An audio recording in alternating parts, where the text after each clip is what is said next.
Hello students, welcome once again on this beautiful educational platform विज्ञान अड्डा। तो आज सुपर साइंस सेशन जो है उसकी क्लास 11th है। ठीक है, तो फिजिक्स जो है हमारी कंप्लीट होने की ओर है। तो अब तक 10 क्लासेज हो चुकी हैं, एक से दो क्लासेज और होंगी आपकी और कंप्लीट आपका जो है फिजिक्स हिंदी के अंदर आपका कंप्लीट हो जाएगा। ठीक है, तो बाकी की जो आपकी वीडियो क्लासेस हैं वो आपको मैं प्लेलिस्ट इसमें डाल भी दूंगा, उसको आप देख सकते हैं। तो आज का जो हमारा चैप्टर है वो क्या है, ऊर्जा के स्रोत, सोर्स ऑफ एनर्जी की अगर हम बात करें, कौन कौन से ऐसे स्रोत हैं जो हमारे लिए यूजफुल हैं। ऊर्जा क्या होता है, कार्य करने की जो क्षमता हो उसे हम ऊर्जा कहते हैं। अगर एक तरह से जो है, अगर हम कोई वर्क करना चाह रहे हैं, उसको करने में जो हमारी हेल्प करता है को हम ऊर्जा कहते हैं। और ऊर्जा जो है वो ना तो बनाई जा सकती है, ना ही उसको डिस्ट्रॉय किया जा सकता है। वो एक फॉर्म से दूसरे फॉर्म के अंदर कन्वर्ट होती है। तो इसी को हम कहते हैं ऊर्जा के संरक्षण का नियम। ठीक है, तो ऊर्जा को कार्य करने की अक्षमता के रूप में परिभाषित किया जाता है। जब हम किसी पिंड में अगर हम कहें कि किसी पिंड के अंदर ऊर्जा है, तो मतलब वह कार्य करने में सक्षम है। ठीक है ना, तो इस तरह से आप ध्यान रखेंगे। सोर्स ऑफ एनर्जी की हम बात करें, तो कोई भी वस्तु जिसमें से प्रयोग करने योग्य ऊर्जा प्राप्त की जा सके, तो ऊर्जा का वह स्रोत कहलाती है। तो ऊर्जा के अलग अलग स्रोत जो है पाए जाते हैं, लेकिन जो बेस्ट जो एनर्जी जो है हमारा सोर्स, अगर हम बात करें उसके अंदर क्या विशेषताएं होनी चाहिए। नंबर एक तो क्या है, वो आसानी से अवेलेबल होना चाहिए, उपलब्ध होना चाहिए, चीप सस्ता होना चाहिए। वो स्मोक जो है कम प्रोड्यूस करे, मतलब कार्बन का कंटेंट जो है वो कम उत्सर्जित करे। हाई कैलोरिक वैल्यू होनी चाहिए, ये बहुत इंपॉर्टेंट है। ठीक है, और उसका जो रेजिड्यू है, जलने के बाद जो है उसके अवशेष कम बचे, स्टोर किया जा सके, उसको उसको ट्रांसपोर्ट किया जा सके। तो ये जो है एक अच्छे सोर्स के अंदर जो है, ये ऊर्जा के अंदर, ऊर्जा के स्रोत के अंदर जो है ये क्वालिटीज होनी चाहिए। ठीक है, इसको मैं सिंपल भाषा में बताऊं, दो आपके एग्जाम पॉइंट ऑफ व्यू से काफी इंपॉर्टेंट है। एक तो हाई कैलोरिक वैल्यू जो है वो होनी चाहिए, हाई कैलोरिक वैल्यू, जिसको हिंदी में क्या कहते हैं हम, उच्च कैलोरिक मान। मतलब कि उसमें ऊष्मा को पैदा करने की अक्षमता जो है वो ज्यादा होनी चाहिए। सेकेंडली जो है वो लो इग्निशन टेम्परेचर, ये एग्जाम में पूछा जाता है। तो वो जो है एक एडिक्विट, कम तापमान पर भी जो है वो जलने पर अपनी ऊर्जा जो है वो प्रोड्यूस करने में जो है कैपेबल हो। ये दो बहुत इंपॉर्टेंट है। तो ये जो है विशेषताएं होनी चाहिए एक अच्छे ईंधन की और एक ऊर्जा के स्रोत की। अब हम अगर बात करें, ऊर्जा के स्रोत जो है वो दो प्रकार के होते हैं।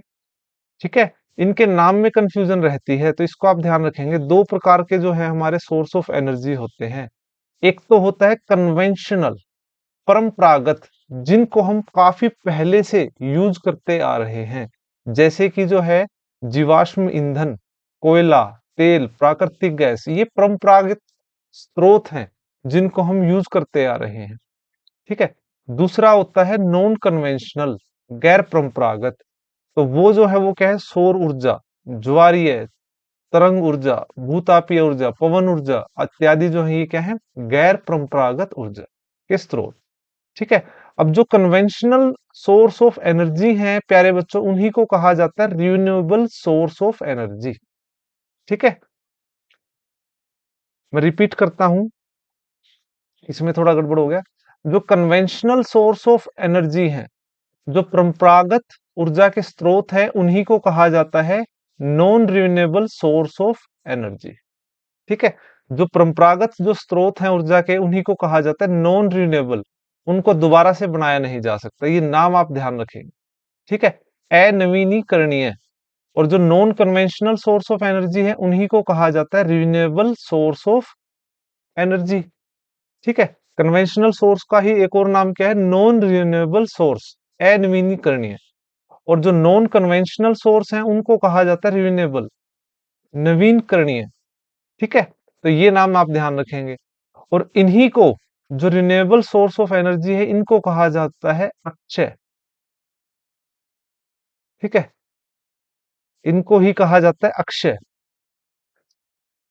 अक्षय स्रोत, अक्षय ऊर्जा के स्रोत, और इनको कहा जाता है गैर अक्षय। तो ये नाम आपको ध्यान रखना है, ठीक है ना। तो ये चीज अब आ जाती है, अब इसको मैं आगे डिटेल में बताता हूँ। जो कन्वेंशनल परंपरागत जो सोर्स है, जिनको हम बहुत पहले से पीढ़ी दर पीढ़ी यूज करते आ रहे हैं, वो क्या है? कोयला, तेल, प्राकृतिक गैस। और ये प्यारे बच्चों जो है, ये दोबारा नहीं बनाए जा सकते, इसलिए ये क्या है? Non renewable source of energy है। गैर अक्षय जो है ये ऊर्जा के स्रोत हैं, ठीक है।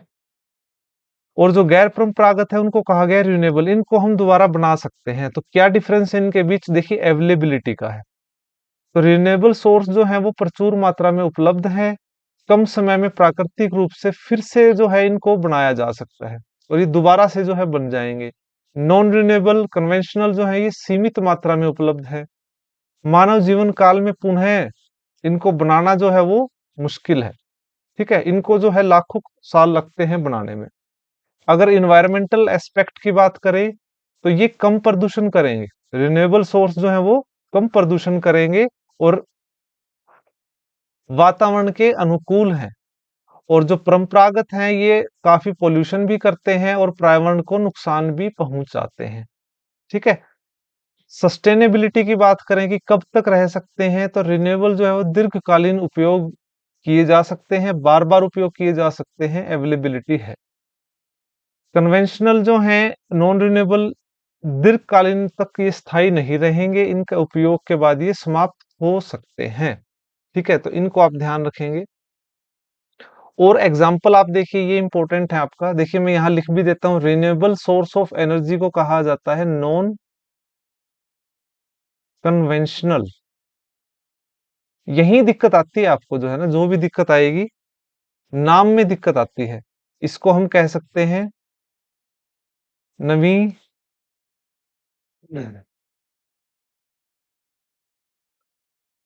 नवीकरणीय गैर परंपरागत, गैर परंपरागत अक्षय, ये नाम है इनके, ठीक है ना। नॉन रिन्यूएबल के हैं कन्वेंशनल,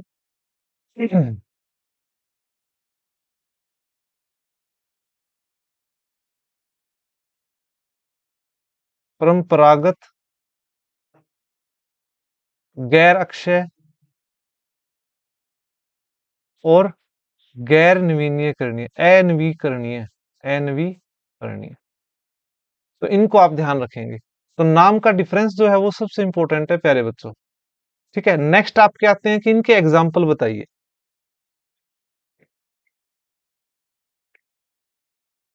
अलग अलग जो हैं, जो रिन्यूएबल सोर्स ऑफ एनर्जी हैं, वो देखिए, solar energy, wind energy, water energy, hydro energy, geo, ocean, biomass.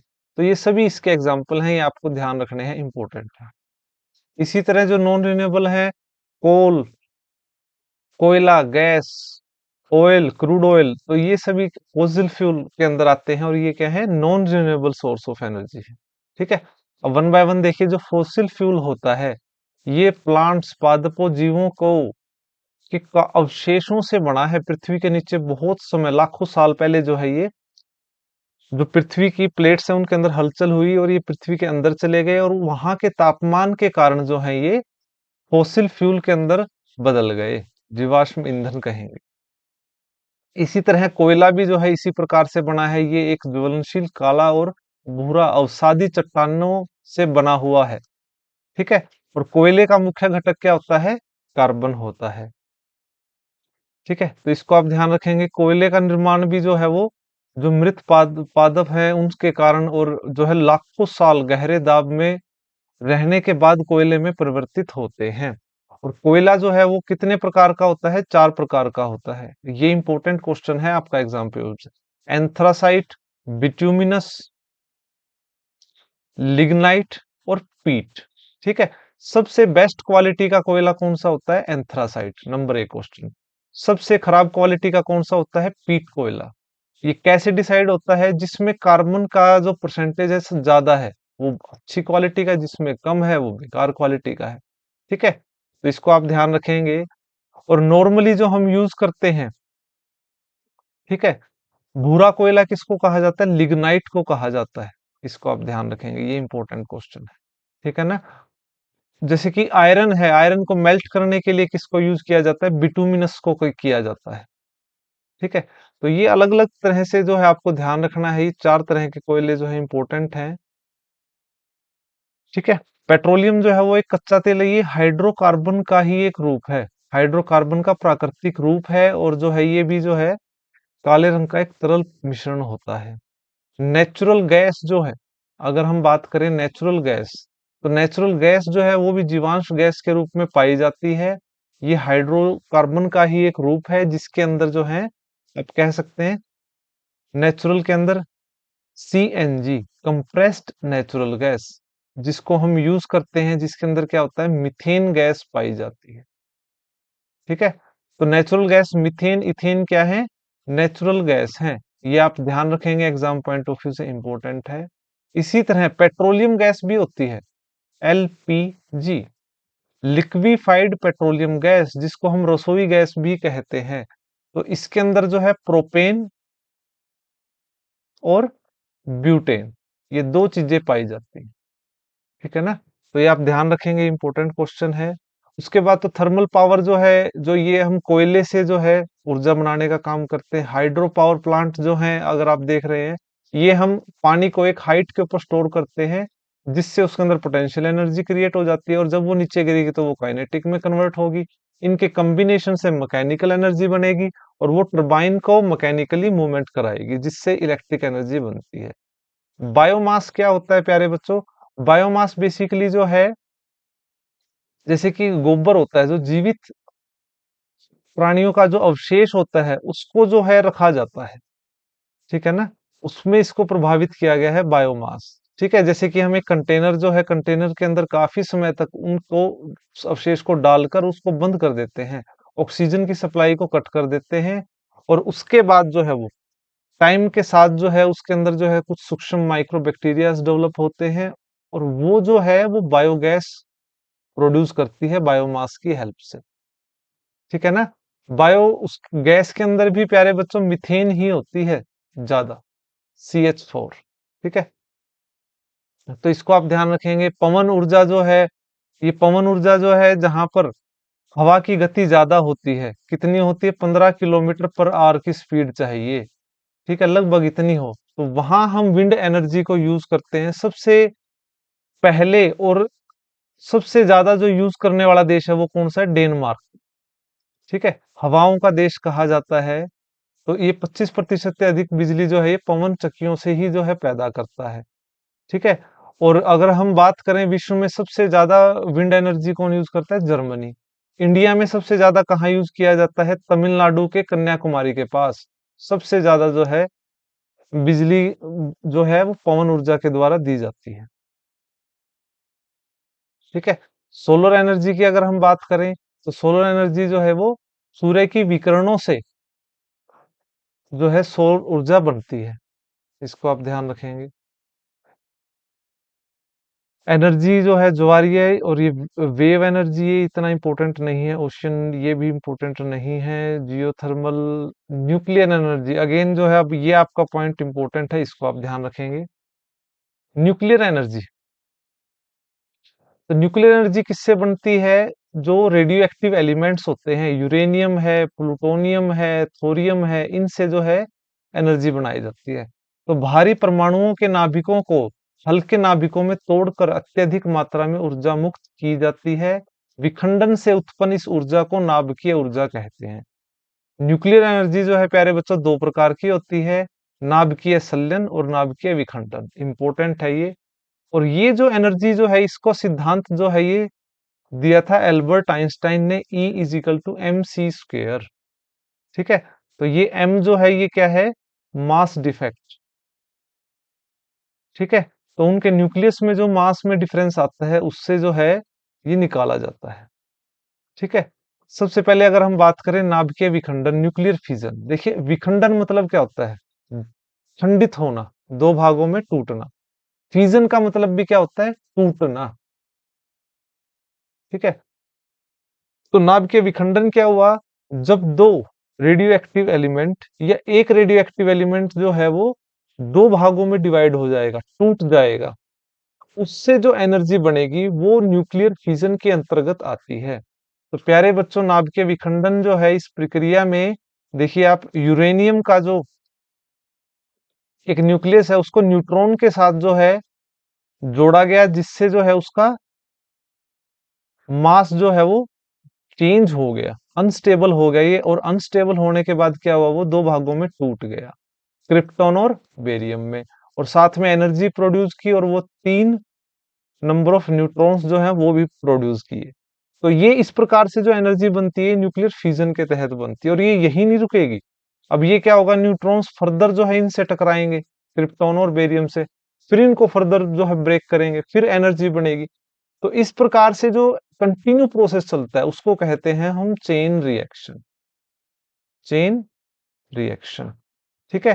तो न्यूक्लियर फिजन का जो एग्जांपल है एटम बम। ठीक है। तो एटम बम है, या फिर न्यूक्लियर एनर्जी का जो न्यूक्लियर रिएक्टर जो होते हैं वो, उससे बिजली बनाई जाती है, नाभिकीय ऊर्जा संयंत्र, न्यूक्लियर रिएक्टर। तो इसको आप ध्यान रखेंगे, ये इंपॉर्टेंट है।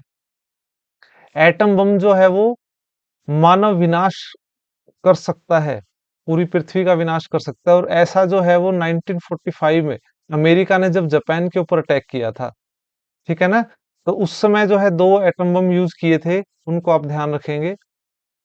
वो जो एटम बम थे वो, ठीक है, इसको एटम पिल भी कहा जाता है।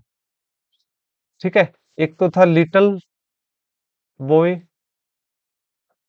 और एक था फैट मैन। ये दो जो हैं एटम बम डाले थे, इसको आप ध्यान रखेंगे, हिरोशिमा और नागासाकी में।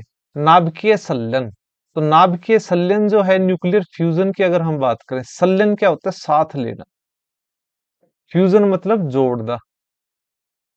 तो जब दो न्यूक्लियस जो है जुड़ेंगे, उससे भी ऊर्जा पैदा होती है, तो वो न्यूक्लियर फ्यूजन कहलाता है प्यारे बच्चों। तो नाभिकीय संलयन एक प्रक्रिया है जिसमें के माध्यम से दो या दो से अधिक प्रकाश नाभिक आपस में टकरा कर एक भारी नाभिक का निर्माण करते हैं, और उसी से जो ऊर्जा पैदा होती है।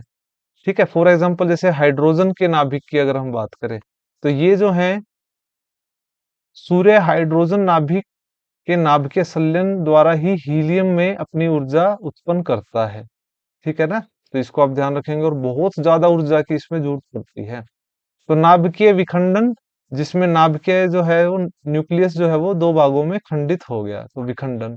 नाभिकीय संलयन, जहां दो अलग अलग हाइड्रोजन के ही जो है ये एलिमेंट ड्यूट्रियम ट्रिटियम साथ आए, तो जो है एनर्जी निकली, तो उसको फ्यूजन कहते हैं।